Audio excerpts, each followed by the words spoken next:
Hello guys, അപ്പോൾ ഇത് ദുബായിൽ ഒരു തണുപ്പുള്ള വൈകുന്നേരമാണ്. ഇപ്പോൾ സമയം ഇവിടെ ഏറെക്കുറെ 6 മണി കഴിഞ്ഞു. അപ്പോൾ ഇന്ന് 19-ാം തീയതി ഇവിടെ മഴ അതിരൂക്ഷമായതിനാൽ ഇന്ന് വർക്ക് ഉണ്ടായിരുന്നില്ല. അപ്പോൾ നമ്മളിന്ന് റൂമിൽ തന്നെയായിരുന്നു എല്ലാവരും. അപ്പോൾ ആരും ജോലിക്കൊന്നും പോയിട്ടില്ല. അപ്പോൾ ബോറടിച്ചപ്പോൾ വൈകുന്നേരം നടക്കാൻ ഇറങ്ങിയതാണ്. നിങ്ങൾ ആ കാണുന്നതാണ് ദുബായ് ഏരിയ. അപ്പോൾ ഒന്നും പറയണ്ട, നല്ല തണുപ്പാണ്, ഒരു രക്ഷയില്ല. ഒന്ന് ഡിസംബറിൻ്റെ തണുപ്പുണ്ട്, പോരാത്തതിന് മഴ പെയ്തിട്ടുള്ള അതിൻ്റെ തണുപ്പുണ്ട്. അപ്പോൾ നല്ല വൈബാണ് ഇവിടെ. ആൽക്കഹോളിക് വെതർ എന്നൊക്കെ പറയില്ല, അതേപോലെ ഉണ്ട്.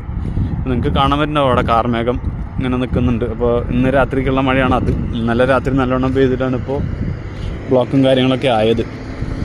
അപ്പോൾ ഇനിയിപ്പോൾ ഇത് ഇന്ന് രാത്രിക്കുള്ള മഴയാണ്. വെറുതെ ഇങ്ങനെ നടക്കാൻ ഇറങ്ങിയതാണ്.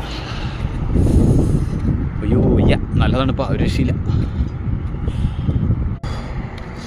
നമ്മുടെ ക്യാമ്പിൽ നിന്ന് പുറത്തേക്ക് പോകാനുള്ള എക്സിറ്റാണിത്, മീൻസ് വഴിയാണ്. അപ്പോൾ നമുക്ക് ഇവിടെ നേരെ ആ കാണുന്ന ഒരു ഹൈവേ ഉണ്ട് അവിടെ ആ ഭാഗത്ത്.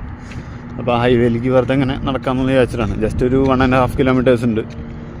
അപ്പോൾ സൺഡേ ഒക്കെ ഒഴിവുള്ളപ്പോൾ ഇങ്ങനെ ഇറങ്ങാറുണ്ട് പുറത്തേക്ക്. അപ്പോൾ അതേപോലത്തെ ഒരു നടത്തം പ്ലാൻ ചെയ്ത് ഇറങ്ങിയതാണ്. ഇപ്പോൾ വിചാരിച്ച പോലെ അല്ല, ഞാൻ ഇത്രയും തണുപ്പ് ഞാൻ പ്രതീക്ഷിച്ചില്ല. ഞാനാണെങ്കിൽ ജാക്കറ്റൊന്നും ഇട്ടിട്ടില്ല, ചുമ്മാ വരുന്നുണ്ട് ചുമ്മാ.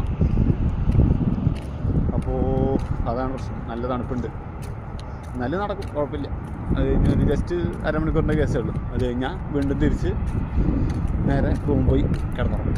അതെൻ്റെ പരിപാടി. ഇപ്പോൾ രാത്രി ഫുഡ് അടിക്കുക, പിന്നെ കിടന്നുറങ്ങുക. അപ്പോൾ അതാണ് ഇന്നത്തെ പരിപാടി.